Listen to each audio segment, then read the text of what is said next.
Assalamualaikum warahmatullahi wabarakatuh. Alhamdulillahi rabbil alamin wa bihi nasta'in wassalatu wassalamu ala khatamil anbiya'i wal mursalin nabiyina Muhammadin wa ala alihi wa sahbihi ajma'in. Amma ba'du. توقفنا في الدرس الماضي عند أحكام الوضوء، عند فروض الوضوء. تكلمنا على فروض الوضوء. Kita hari itu kita dah bincang berkenaan dengan fardu-fardu wudu. Sebelum kita mengambil perkara-perkara yang lain, musannif rahimahullah ta'ala, musannif itu pengarang lah, rahimahullah ta'ala tidak membawakan kepada kita beberapa perkara berkaitan dengan wudu, itulah sunanul wudu. Dan sunanul wudu ini perkara yang penting. Musannif sebut furudul wudu sittah, rukun wudu atau fardu wudu itu 6 perkara. Iaitulah niat, basuh muka, tangan, 2 tangan sampai termasuk siku, menyapu sebahagian kepala dengan air, basuh kaki sampai 2 buku lali, dan juga tertib. Ini adalah rukun fardu, seperti mana firman Allah tabaraka wa ta'ala, يا أيها الذين آمنوا إذا قمتم إلى الصلاة فاغسلوا وجوهكم وأيديكم إلى المرافق وامسحوا برؤوسكم وأرجلكم إلى الكعبين. Seperti yang telah kita belajar dalilnya dan ayatnya dalam kelas tafsir. Baik. Tetapi wudu ini ada amalan-amalan ataupun perbuatan yang melengkapkannya, yang menjadikan dia sebagai as the whole process, iaitulah apa yang kita sebut sebagai sunanul wudu, sunat-sunat wudu. Ya, sunat-sunat wudu. Dan sunat-sunat wudu ini adalah banyak sekali, tetapi kita akan sebut di sini yang penting, yang utamalah. Ya. Wa yundabu fi'luha, dan sunat dilakukan akannya. Wa yuthabu fa'iluha, dan diberi pahala akan yang mengerjakannya. Wala yu'aqabu tarikuha wa yasihhul wudu'. Dan tidak dihukum, tidak dikenakan azab bagi yang meninggalkannya, tidak berdosa. Tapi adalah satu kerugian jika tidak dijaga, kerana Nabi SAW mengatakan man tawadda'a nahwa wudu'i hadha, nak dapat pahala fadilat wudu', Allah Ta'ala ampun semua dosa-dosa terdahulu. Nabi letakkan syarat, siapa yang berwudu' seakan-akan wudu'ku ini, seakan-akan, nahwa, Nabi tak kata seperti, sama, semacam, tapi seakan-akan. Maksudnya tidaklah kita kena syarat nak dapat pahala itu kena 100% macam Nabi, tetapi dapat 90%, 80% pun kira okey lah, kan? Itu jadi kita nak dapat pahala. Tujuan kita ambil wudu ni ibadah, dan kita buat ibadah sebab kita nak dapat redha Allah Subhanahu wa ta'ala. Bukan sekadar kita nak melepaskan batu di tangga, sekadar nak ambil wudu nak lepas, tidak. Ya, kita nak pahala, dan pahala itu kita nak yang banyak, bukan yang sedikit. Kita nak menambah pahala, bukannya nak mengurang-ngurangkan pahala. Ya. Jadi sunat-sunat wudu ini banyak. Di antara yang mustahaknya yang kita kena tahu, yang pertama sekali adalah di sini akan ada beza tertib, ya. Ada akan beza tertib. Di sini yang ambil daripada kitab Al-Mu'tamad, dia ikut tertib Ibn Hajar Al-Haytami. Dia kata yang pertama sekali ialah at-tasmiyatu fi awwalih, menyebut bismillah, ataupun yang lebih sempurnanya bismillahirrahmanirrahim pada awal wudu. Sebelum nak mula apa-apa, baca bismillahirrahmanirrahim. Ya. Dalilnya ialah apa yang diriwayatkan oleh Anas radhiyallahu anhu. Katanya, talaba ba'du ashabin Nabi sallallahu alaihi wasallam wudu'a falam yajidu ma'a faqala alaihi salatu wassalam hal ma'a ahadin minkum ma' fa'utiya bima' فوضع يده في الإناء الذي فيه الماء ثم قال توضؤوا بسم الله. sahabat nak ambil wuduk, tak ada ayat. Jadi dia ayat ada sikit, bawa mai kepada Nabi, Nabi letak tangan atas ayat jadi banyak. Kemudian Nabi kata, berwuduklah kamu dengan nama Allah, Bismillah. Jadi ini fuqaha Syafi'iyah berdalilkan ini. Ya.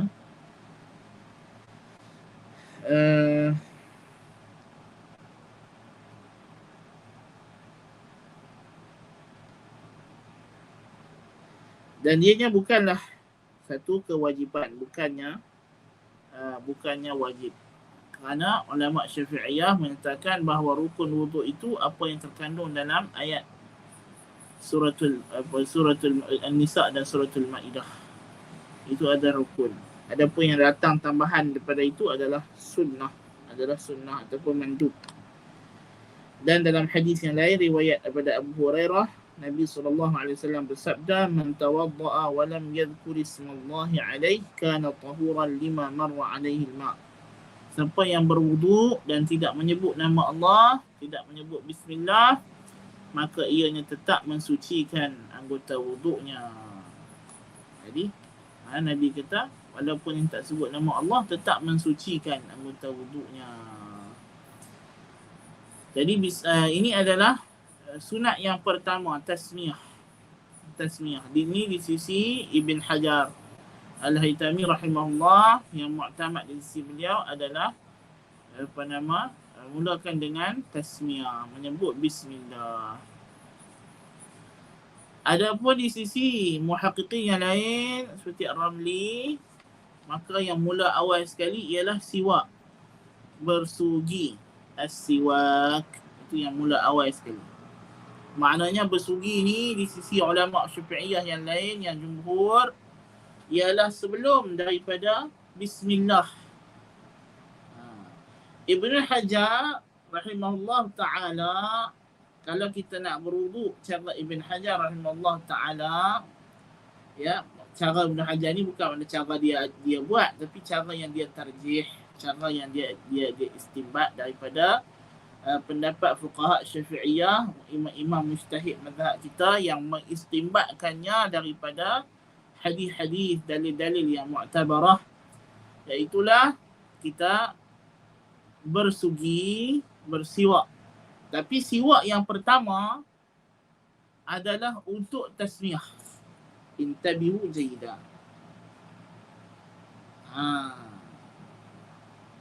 Jadi kalaulah kata ada dua Syafi'i, satu Syafi'i Hajari, satu Syafi'i Ramli, ya, duduk sebelah-sebelah paip nak ambil wuduk, kedua-dua mereka akan ambil batang siwak dulu dan sugi,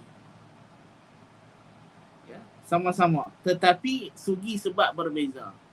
Yang Ramli bersugi sebab itu adalah starting wuduk dia, tapi yang Hajari dia belum start wuduk lagi, dia baru bersugi untuk membaca bismillah. Wuduk dia start, lepas dia bersugi dia kata bismillah atau bismillahirrahmanirrahim. Sugi hak awal, hak mula tu ialah untuk sebut bismillah. Kan? Sebab di antara waktu-waktu yang sunat bersiwak, siwak ni sunnah mutlaqan. Sunnah setiap masa, tidak kira waktu apa, tetapi disunatkan setiap kali nak menyebut nama Allah, inda zikrillah. Jadi bismillah termasuk zikir yang kita disunatkan bersugi ketika hendak menyebut akannya. Jadi kemudian lepas dah sebut bismillah, Hajari dengan Ramli sama-sama akan melakukan sunnah yang kedua, itulah ghaslul kaffain, membasuh dua telapak tangan, iaitulah daripada hujung jari sampailah ke pergelangan tangan. Dan basuh ini tidak disunatkan untuk taqdimul yumna ala yusra, tapi basuh serentak. Basuh tangan, dua tapak tangan ni basuh serentak daripada depan, ya, serentak, tidak ada basuh tangan dulu 1, 2, 3, tak, serentak. Satu, ya, sebelah sini basuh, dia serentak basuh tangan. Dan kenapa basuh tangan ni? Sebab Nabi SAW bersabda dalam hadis daripada Abu Hurairah radhiyallahu anhu, Nabi kata, "Idza stayqadha ahadukum min nawmihi fala yaghmis yadahu fil ina'i hatta yaghsilaha thalatha fa innahu la yadri aina batat yaduh." Siapa yang bangkit dari tidur, maka janganlah dia mencelup tangannya ke dalam bekas ayak untuk cedok ayak, melainkan dia telah basuh terlebih dahulu 3 kali. Yang ni dia tuang dulu ayak kat tangan dia, basuh 3 kali. Kerana Nabi kata dia tak tahu tang mana tangan dia tidur. Allahul musta'an. Jadi maknanya ini adalah menunjukkan sunat. Tayyib. Dia berkata habis tu Ustaz. Dalam hadis kata siapa bangkit dari tidur. Siapa bangkit dari tidur. Kita tak tidur. Kita duduk tengah sembang, kawan, apa semua. Sunat basuh tangan juga ke? Sunat.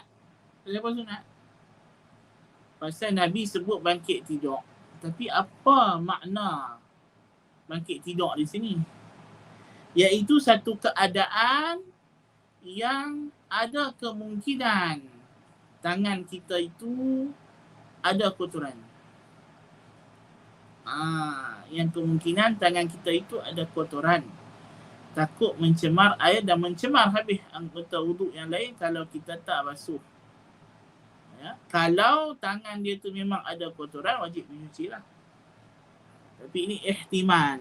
Ya, jadi kemungkinan besar keadaan-keadaannya, hakikatnya semua keadaan manusia macam itu. Tangannya bergerak, mata pegang macam-macam.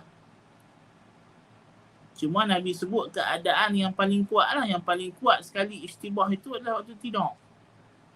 Tapi tak menafikan keadaan yang lain. Maka sunat basuh tangan, sunat. Ya, walaupun tak tidur. Jadi sebelum nak start wuduk, lepas dah siwak ataupun lepas dah baca bismillah, basuh 2 telapak tangan. Dan macam kita kata, bermula dengan kita buat amalan ini, kita dah pun niat dalam hati nawaitul wudu'a lillahi ta'ala atau nawaitu raf'al hadatsil asghari lillahi ta'ala. Dalam hati dah kena niat dah. Supaya semua amalan ini masuk dalam wuduk dan dapat pahala. Ya.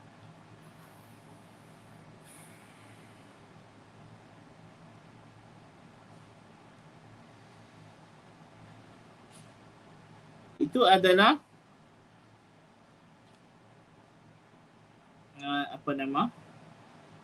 basuh tangan. Ya, basuh telapak tangan. Basuh tapak tangan. Tapak tangan pergelangan sampai ke pergelangan. Okey, kiri dan kanan 3 kali. Kemudian kalau ikut tertib Ibnu Hajar, inilah waktunya untuk siwak. Jadi siwak Ibnu Hajar, kalau kita nak wuduk, siwak di sisi dia adalah selepas basuh tangan sebelum madmadah, sebelum kumur. Jadi kalau ikut tertib Hajari, maka ini adalah waktunya untuk kita siwak. Jadi kalau si Hajari tadi yang Ramli yang sebelah dia, kawan dia, lepas basuh tangan, kumur-kumur, basuh tangan, dia terus kumur-kumur dan istinsyaq. Tetapi si Hajari ni dia akan ambil lagi sekali dia punya batang siwak dia dan telinga dia, dan dia akan sugi lagi sekali. Dan sugi untuk kali yang kedua ini adalah sugi untuk wuduk yang Nabi SAW sebut, laula an asyqa ala ummati la amartum bisiwaki ma'a kulli wudu'in. Dalam satu riwayat hadis Nabi kata, kalaulah tidak kerana menyusahkan umatku, pastilah aku akan suruh mereka, aku akan wajibkan mereka bersiwak bersama dengan setiap kali wuduk. Dalam lafaz yang lain, inda kulli salah, ketika setiap kali hendak salat. Jadi makna ketika hendak salat itu ialah ketika wuduk.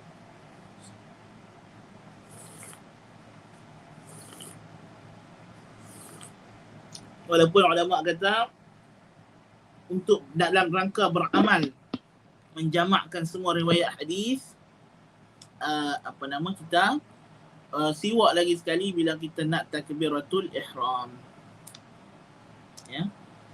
Sebab itulah brush gigi, Colgate tidak dapat mengganti kayu sugi dari segi kamalis sunnah.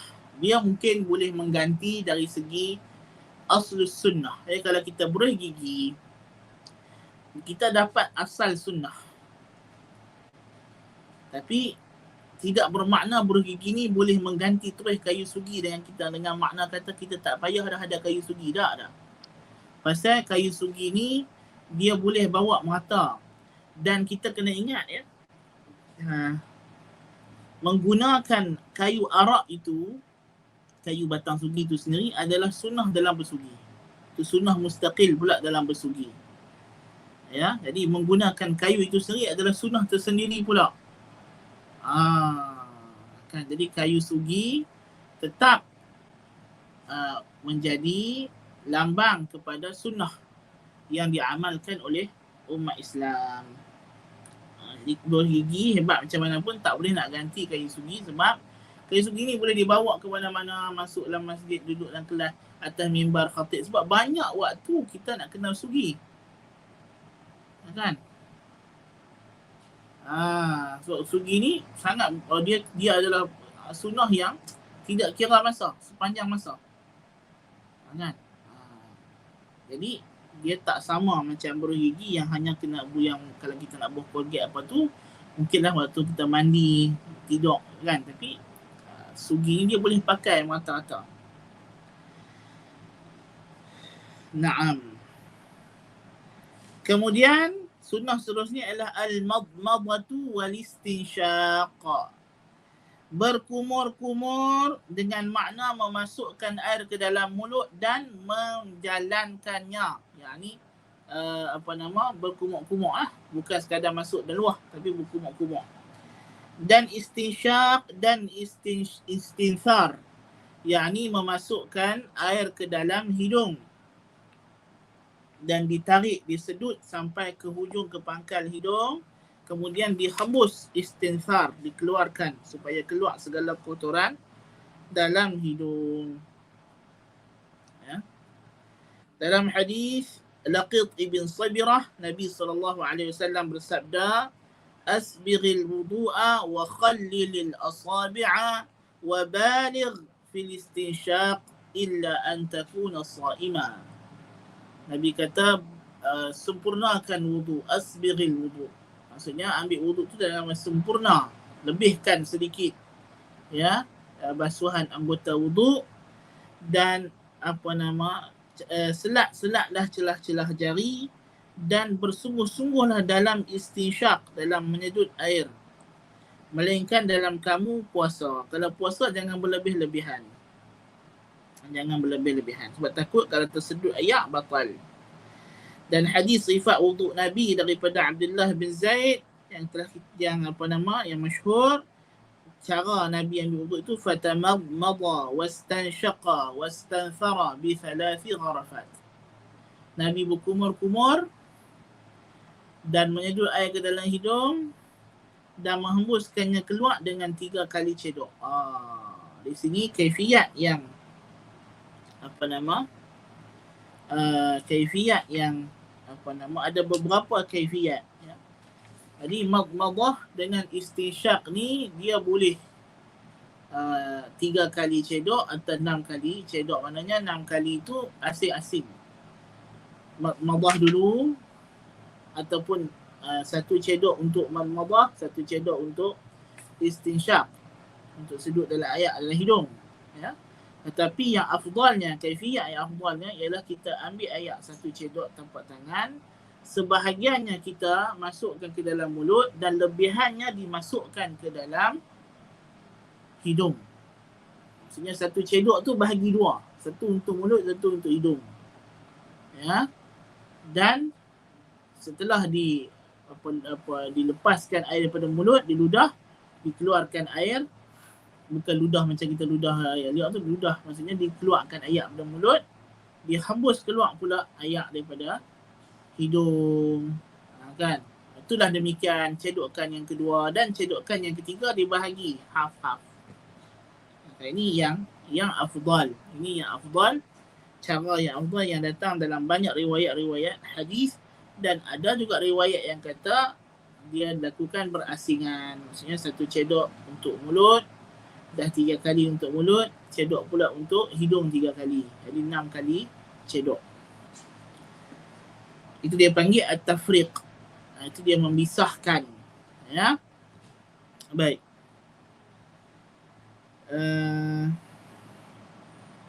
Kemudian di antara sunat juga adalah takhlilul lihyatil kathah, menyelak-nyelak janggut yang lebat. Janggut ni ada 2 kondisi bagi orang lelaki. Bagi orang lelaki, janggut ada 2 kondisi. Janggut yang lebat dan janggut yang jarang, yang tidak tebal, yang tidak lebat. Apa makna janggut lebat? Wabitnya ialah tidak nampak kulit di bawah janggut itu semasa bercakap dalam jarak masafat jarak yang kita semua tahu sekarang ni, iaitulah jarak bercakap, ya. Dalam adab bercakap, kita duduk dengan orang yang kita nak bercakap itu ialah 1 meter lebih kurang, kan? Jadi dalam jarak itu kalau tak nampak kulit dia di bawah janggut dia, maka janggut dia dikira lebat, kasah. Kalau nampak, itu dikira tidak lebat ataupun jarang.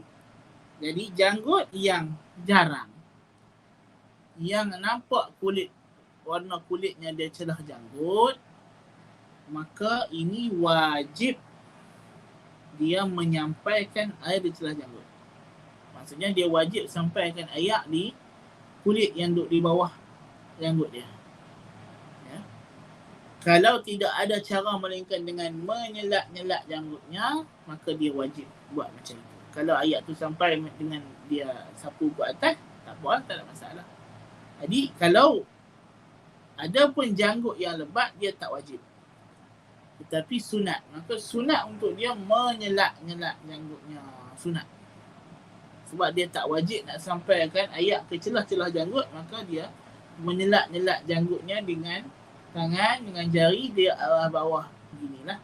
Bukan selak janggut. Dia ambil ayat, basahkan tangan, selak janggut dia. Itu maksud cara. Masa lepas dia basuh muka, kan? Lepas dia dah basuh muka, kan? Dia dah basuh muka tu kena pastikan ayak termasuk sekali dengan janggut, kena sampai hujung. Sebab ini janggut yang turun daripada wajah adalah termasuk dalam wajah. Intabihu, ya, termasuk daripada wajah. Jadi lepas itu dia ambil pula air, basahkan tangan dia dan dia selat-selat janggut dia. Kerana Nabi SAW melakukan perkara itu. Dalam hadis Anas, "Idza tawadda'a akhadha kaffan min ma'", bila Nabi berwuduk, Nabi ambil satu cedok air, fa adkhalahu fa tahta hanakih, Nabi masukkan daripada bawah, ya. Fa khallala bihi lihyatah, maka Nabi menyelak-nyelak janggutnya dengan air tersebut. Dan Nabi kata, "Hakadha amarani Rabbi azza wa jalla", macam inilah Tuhanku perintahkan aku melakukannya. Sunnah yang ketujuh ialah ini yang paling perlu diberi perhatian oleh masyarakat Nusantara. Pasal apa? Orang Melayu ni tak tahulah. Ya, dia Syafi'i yang macam mana kita pun tak faham. Pengajiannya terhadap mazhab Syafi'i itu bagaimana? Mungkin ada kesilapan, penerangan, silap faham yang telah diwarisi turun-temurun, orang kata. Even dalam kalangan ulama-ulama, ustaz-ustaz. Iaitulah sunat menyapu seluruh kepala. Yang ni kita letakkan ibu jari ini di tepi, di sebelah. Dilekatkan tangan, kedua tangan yang basah. Kita ambil ayak, basahkan tangan. Bukannya ambil ayak genggam gitu tak. Basahkan tangan. Sebab kepala ni sunat sapu saja. Kita basahkan tangan, letak jari di sini. Buat macam itu, taruh daripada depan, tolak tangan kita ke belakang sampai hujung kepala. Kemudian ditarik balik mai ke depan jikalau ada rambut yang berbalik. Kalau dia rambut dia rambut pendek macam orang lelaki, dia pergi potong rambut mesin buh nombor 1, maka cukuplah sekali tolak ke belakang. Ataupun dia orang yang botak masalahnya. Ya. Jadi ini adalah kaifiat, cara yang sunnah. Ya. Dalam menyapu kepala dengan sepakat ulama-ulama mazhab. Cuma ulama mazhab berbeza pandangan, adakah cara ini hukumnya sunat, mandub ataupun fardu. Dalam mazhab Imam Syafi'i, perkara ini adalah mandub, sangat-sangat digalakkan. Ya, adalah rugi kalau tidak diamalkan, tidak ditinggalkan, ya, rugilah. Naam. Jadi ini di antara sunnah yang sangat kita kena tekankan dalam kalangan masyarakat Nusantara ni, sebab kita tengok seolah-olah macam bila mereka ambil wuduk, mereka dah tak tahu ini adalah sunnah wuduk. Ya, saya sebut Syafi'i je, maknanya sapu hujung-hujung rambut. Ini tak betul.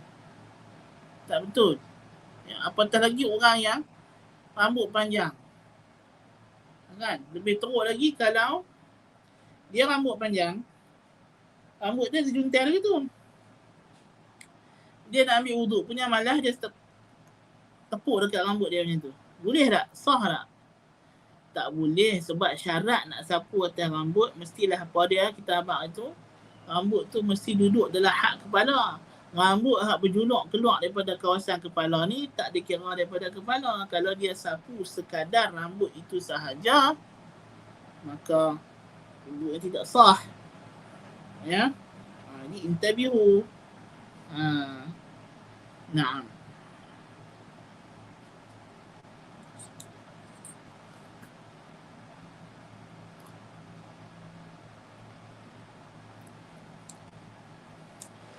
Sapu sebagai kepala ni ulama Syafi'i kata contoh orang pakai serban. Payahlah dia nak buka-buka nak ikat balik serban. Jadi dia tolak serban dia sedikit ke belakang. Nampak ubun-ubun ni. Kan? Jadi kalau orang pakai serban, ya, dia sapu di depan, di atas depan ni, kemudian dia tarik atas serban. Jadi ini maksud ulama Syafi'i yang wajib sapu itu sebahagian kepala. Sebab datang dalam hadis Nabi buat macam itu. Jadi dia berkata kalau orang yang pakai serban, maka memadailah dia sapu di hadapan kepala, kemudian dia sambung lengkapkan di atas serban. Tapi lengkap atas serban ni apa dia? Menunjukkan sapu kepala keseluruhan itu sunnah. Sebab dia kata kalau sapu seluruh kepala itu wajib, mesti Nabi dah buka serban. Itu cara ulama Syafi'iyah faham masalah tersebut. Naam. Baik. Kemudian takhlil asabi'il yadaini wa rijlain. Menyelat-nyelat jari kaki dan tangan. Menyelat jari tangan seperti biasa, menyelat macam itu, buat macam itu. Kan menyelat kan. Ini untuk jari tangan. Ya, tangan kanan masa kita basuh, kita selat-selat gitu. Tangan kiri pun sama macam itu, begini, kan? Untuk kaki, cara menyelat jari kaki ialah dengan jari kelingking yang kiri. Ya, dimulakan daripada, kalau kita ni kaki, dimulakan daripada jari kelingking yang kanan. Ya, diselat jari itu. Ya. Dan yang kaki kiri dimulakan daripada depan ibu jari dan diselat-selat dengan jari kelingking tangan kiri. Ini yang masyhur dalam mazhab. Ya. Maknanya menggunakan tangan kiri kedua-duanya untuk kaki kanan dan kaki kiri. Dan pandangan yang lain yang dibawa oleh Khatib Asy-Syarbini ialah tangan kiri untuk kaki kanan dan tangan kanan untuk kaki kiri. Ini pun juga satu kaifiat yang mu'tabarah yang disebut oleh An-Nawawi juga. Satu lagi itu menggunakan jari kelingking kanan untuk kaki kiri, jari kelingking kiri untuk kaki kanan. Ya. Jadi guna jari kelingking. Ini adalah cara menyelat-nyelat celah-celah jari tangan dan kaki. Jadi tangan macam biasa kita selat-selat itu, kaki guna jari kelingking. Yang ke-9 ialah mashul udhunain. Ini betul sebut awal sikit tadi. Itulah bersamaan dengan sapu kepala, disunatkan menyapu juga telinga bima'in jadid, dengan air yang baharu. Ini lepas kita dah basuh kepala, disunatkan kita basahkan jari dan dimasukkan jari telunjuk ke dalam telinga, kan? Dan dicuci bahagian telinga, dibuat pusingan, ya.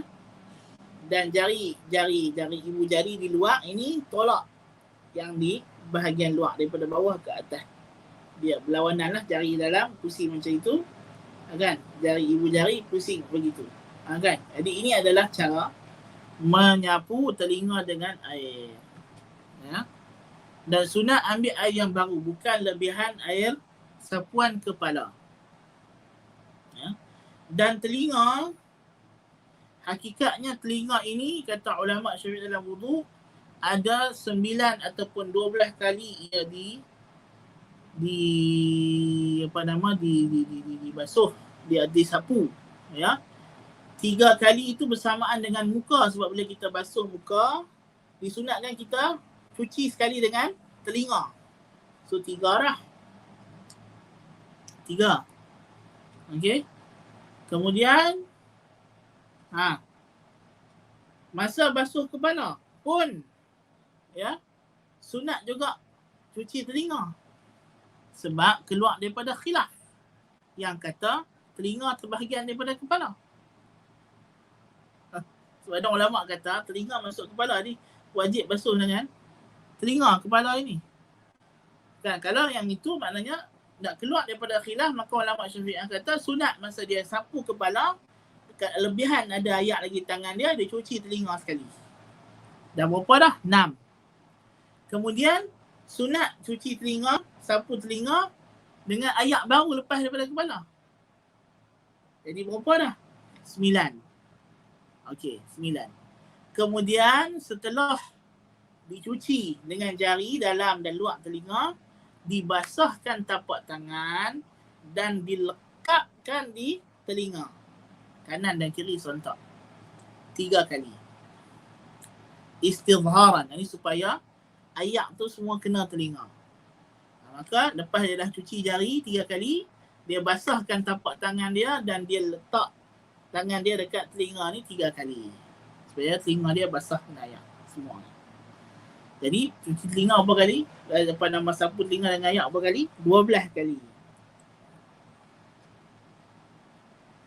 12 kali. Semuanya 12 kali. Telinga banyak kali. Telinga ni banyak sangat dengar benda-benda yang macam-macam, kan?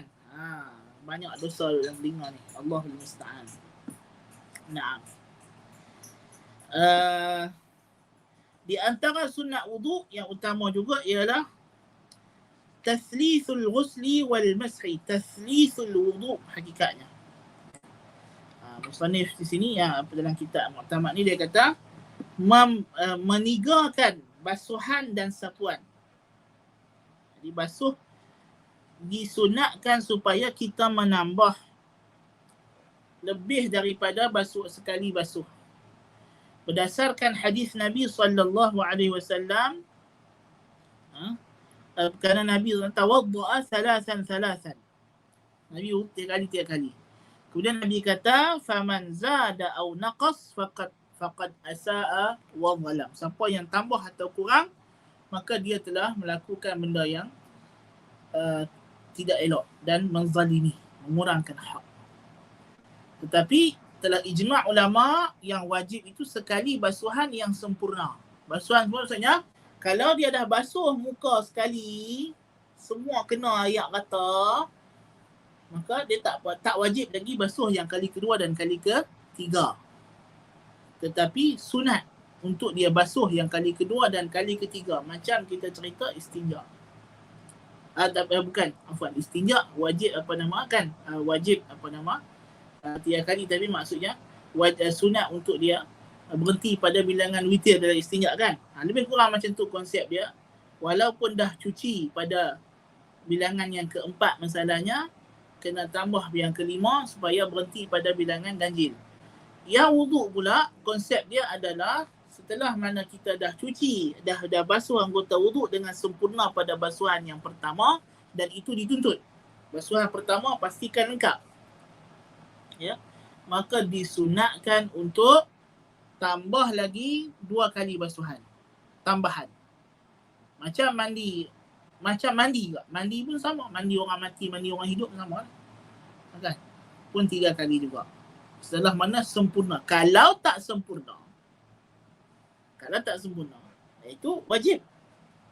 Katalah dia basuh muka tak sempurna, ada belah sini tak kena air. Dia wajib basuh kali kedua. Yang basuhan kali kedua untuk menyempurnakan ini wajib. Itu bukan sunat. Kan? Jadi sunat untuk dia basuh. Boleh tak kurang daripada 3 kali? Dalam mazhab Syafi'i, kurang daripada 3 kali makruh. Walaupun datang hadis Nabi SAW, ada Nabi ambil wuduk sekali-sekali, 2 kali, tapi kata ulama Syafi'iyah ini libayanil jawaz, menerangkan keharusan. Tetapi hadis qauli yang kita baca tadi, Nabi kata faman zada aw naqas, siapa yang tambah atau mengurangkan, faqad asaa wa zalam, maka dia telah melakukan perbuatan yang tak elok dan menzalimi.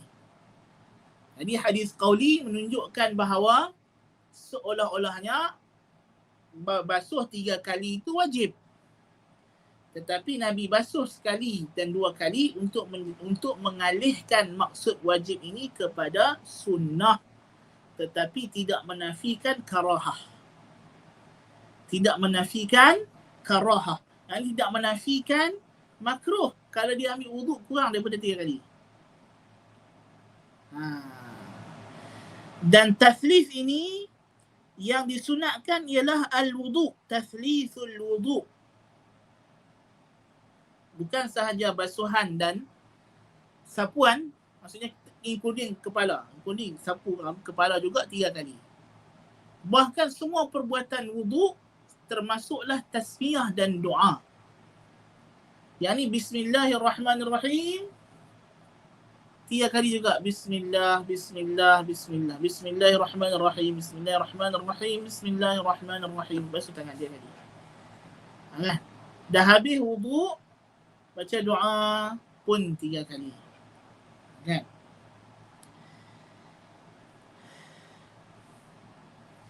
Yang ke-11 sunnahnya ialah taqdimul yumna 'ala al-yusra, mendahulukan anggota yang belah kanan atas kiri bagi 2 tangan dan 2 kaki. Kerana basuh tangan yang pertama tak ada takdim mana-mana.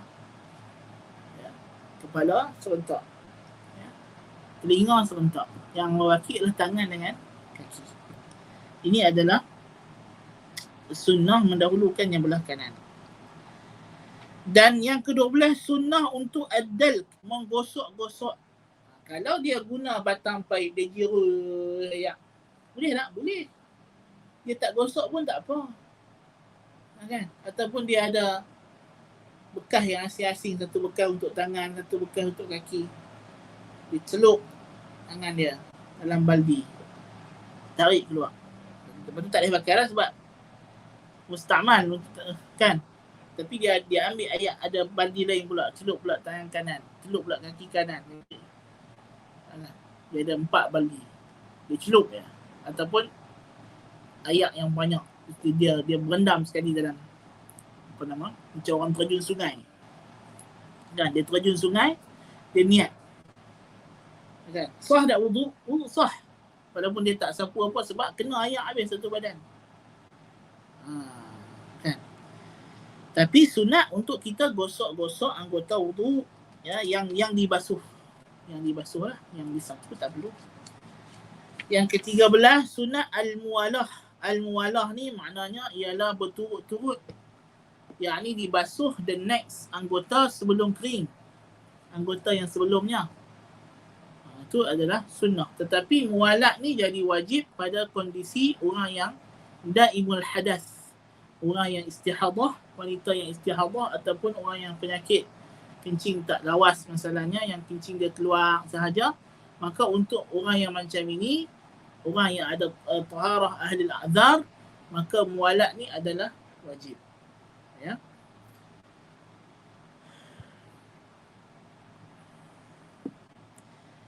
Italatul ghurrah wa tahjil, memanjangkan ghurrah dan tahjil. Sebab apa Nabi kata? Nabi kenal umat dia pada hari kiamat datang dalam keadaan mereka ni ghurran muhajjalin, ya, bercahaya di wajah dan di anggota, macam kuda yang ada putih dekat dahi dan kaki dan tangan. Itu makna ghurrah dan tahjil. Jadi umat Muhammad ni datang di hari kiamat, dahi duk bercahaya, kepala duk bercahaya, tangan dengan kaki duk bercahaya. Dan Abu Hurairah radhiyallahu anhu faham daripada hadis ini ialah kita boleh memanjangkan cahaya. Jadi disunatkan bila kita basuh tangan ditarik sampai ke bahu. Tarik sampai bahu tangan. Dan kaki ditarik sampai ke lutut. Basuh kaki sampai lutut, basuh tangan sampai bahu. Ini sunat. Ini sunat. Dan basuh muka pun sunat. Dibasuh sampai ke leher-leher bawah ini semua dibasuh sekali dengan wajah. Sunat. Ya, supaya kita, cahaya kita tu di akhirat nanti datang lebih terang dan banyak kawasan yang bercahaya di anggota badan kita ini. Ya. Dan penutupnya adalah doa dan tasyahud, iaitu kita baca lepas habis daripada wudu, kita menghadap kiblat, angkat tangan dan sebut asyhadu an la ilaha illallah wahdahu la syarikalah wa asyhadu anna Muhammadan abduhu wa rasuluh. Allahumma ij'alni minat tawabin waj'alni minal mutatahhirin. Subhanakallahumma wa bihamdika asyhadu an la ilaha illa anta astaghfiruka wa atubu ilaik. So dalam wuduk ni ada 3 lafaz doa yang warid daripada Nabi SAW, dan eloklah dijamakkan ketiga-tiganya sekali dan diulang sebanyak 3 kali dan disudahi dengan sallallahu ala nabiyina Muhammadin wa ala alihi wa sahbihi wa baraka wa sallam. Ditutup dengan selawat. So doa ni boleh nak baca 3 kali. Sebab dia termasuk daripada wudu. Termasuk daripada wudu. Sebab itu kalau kita terlupa basmalah, terlupa tasmiyah di awal wudu, terlupa baca bismillah, sunat untuk kita sebut bismillahi awwaluhu wa akhiruh. Macam makan juga. Ataupun sebut bismillahirrahmanirrahim pada mana-mana anggota. Pada mana-mana waktu kita, kalau kita terlupa di awal, sebut bismillahirrahmanirrahim pada waktu mana-mana, pada bila-bila, ya, pada bila-bila sepanjang kita duduk tengah ambil wudu, selagi tak selesai wudu, kita boleh sebut bismillah itu. Katalah terlupa masa nak basuh tangan, teringat masa tengah basuh kaki, sebut bismillahirrahmanirrahim, bismillahirrahmanirrahim, bismillahirrahmanirrahim. Dapat pahala sunat baca bismillah. Sampai bila? Sampai baca doa. Sampai baca doa. Kalau dah sudah baca doa baru dia teringat, habislah, lepaslah. Terlepaslah. Tapi kalau dia teringat, dia dah sudah baca kaki lah, tinggal nak baca doa je lagi, baru teringat, tadi tak baca bismillah. Dia bismillah. Jadi sunat untuk dia baca bismillah. Baca doa menghadap kiblat dan disudahi dengan wassallallahu ala Muhammadin wa ala ali Muhammad. Selawat di hujungnya juga 3 kali. Sekalilah 3 kali baca doa, sekali dengan selawat. Ya. Dan di antara sunat wudu ini ialah tidak bercakap-cakap, dia khusyuk ketika ambil wudu. Sebab Nabi kata, siapa yang ambil wudu dalam keadaan tidak bercakap-cakap dengan dirinya, tak ada fikir apa, fokus, khusyuk dalam wudu, lepas tu solat 2 rakaat, Allah ampun semua dosa-dosa dia yang terdahulu. Jadi maknanya wudu ni, kita disuruh khusyuk tu start pada wudu. Wudu tu kena khusyuk dah. So wudu ni ibadah. Wudu ni ibadah. Bukannya wudu ni macam Tak, dia ibadat. Ibadat mahdah. Ibadat semata-mata ibadat. Jadi ambil wuduk tu dengan penuh khusyuk. Macam kita nak solat juga. Dia khusyuk tu mula daripada wuduk. Mula daripada wuduk. Kalau nak dapat khusyuk tu, kena khusyuk dah masa wuduk tu. Tapi ni kita masa wuduk tu duk bersembang, duk apa. Lepas tu nak khusyuk dalam solat, payah. Kan?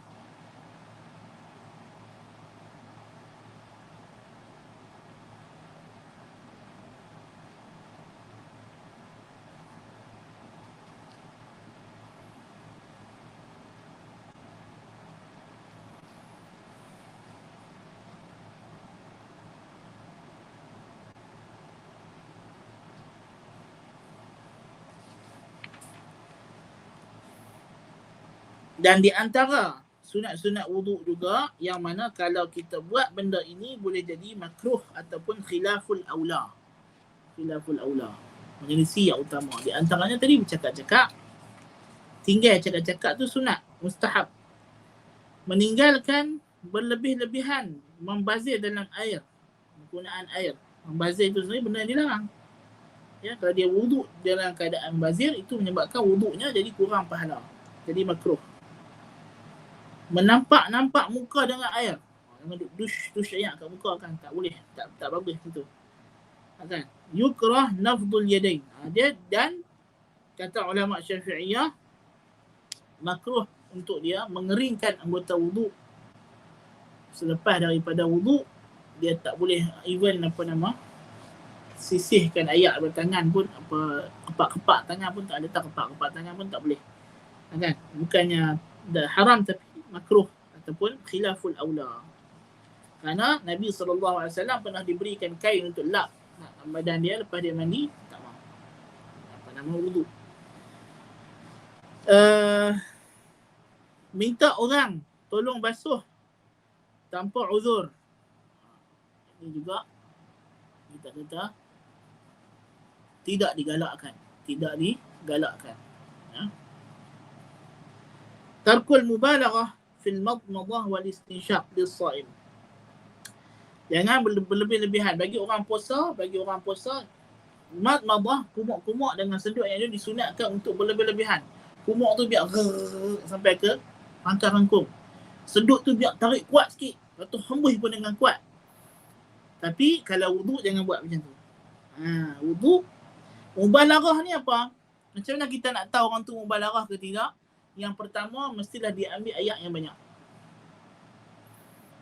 Kalau dia ambil tapak tangan air banyak macam tu, 2 tapak tangan penuh, dia masuk dalam mulut, hidung, kan? Itu adalah mubalaghah lah. Kan? Jadi kalau dia itu orang yang tak wuduk, sunat mubalaghah. Tapi orang yang tak wuduk, orang yang tak puasa sunat mubalaghah. Tapi orang yang puasa tak boleh, makruh. Sebab apa makruh? Kalau dia tertelan air atau tersedut masuk dalam, tarik sampai ke otak, sampai ke kangkung, sedut, maka batal puasanya. Sebab Nabi larang tak? Wa baligh fil istinshaq illa an takuna sha'ima. Berlebih-lebihan dalam istinshaq kecuali kamu puasa. Maksudnya perbuatan tu boleh membatalkan puasa. Tapi yang tak puasa sunat untuk dia berlebih-lebihan. Kan? Tapi berlebih-lebihan bukan bermakna lebih 3 kali. Basuh anggota wuduk atau sapung lebih 3 kali, itu adalah makruh. Kurang pun makruh, lebih pun makruh. Kalau dia lebih itu kerana tujuannya wuduk. Tapi kalau dia berlebih-lebih, dia basuh kali keempat tu sebab nak bagi sejuk badan apa, tu cerita lain lah. Tapi kalau dia niat kerana wuduk, itu dah jadi makruh sebab membawa kepada was-was. Jadi itulah perkara-perkara yang berkaitan dengan sunat-sunat wuduk sebahagiannya yang dapat kita bincangkan pada hari ini, yang tidak ada dalam matan kitab tapi kita tambah daripada kitab-kitab yang lain. Dan insya-Allah kita akan sambung pada kelas yang akan datang berkenaan dengan hukum akan air, ya, dan Mufalih akan sebut perkara yang batalkan wuduk pada fasal yang nanti akan datang biiznillah taala, ya, berkenaan dengan al-ahdath. perkara-perkara yang menjadikan hadas kecil. Ya. Jadi kita berhenti sekadar itu dulu untuk kelas kita pada pagi ini. Di sini dia ada soalan dia kata. Assalamualaikum warahmatullahi wabarakatuh. Basuh wajah, basuh muka sambil apa ni dia kata? Boleh selat janggut ketika basuh wajah atau basuh muka? Dah habaq tadi kan. Basuh wajah itu, basuh janggut itu diambil ayat yang lain, dibasahkan tangan lepas basuh muka, betul? Ambil ayat lain. Sapu kepada dah cerita dah tadi. Okay. Mungkin tanya soalan tu masa tu. Tengah kita duduk terang tadi tanya. Kata tak soalan. Wassallallahu ala nabiyyina Muhammad wa ala alihi wa sahbihi wa baraka sallam. Walhamdulillahi rabbil alamin. Subhanakallahumma bihamdika asyhadu an la ilaha illa anta astaghfiruka wa atubu ilaik. Assalamualaikum warahmatullahi wabarakatuh.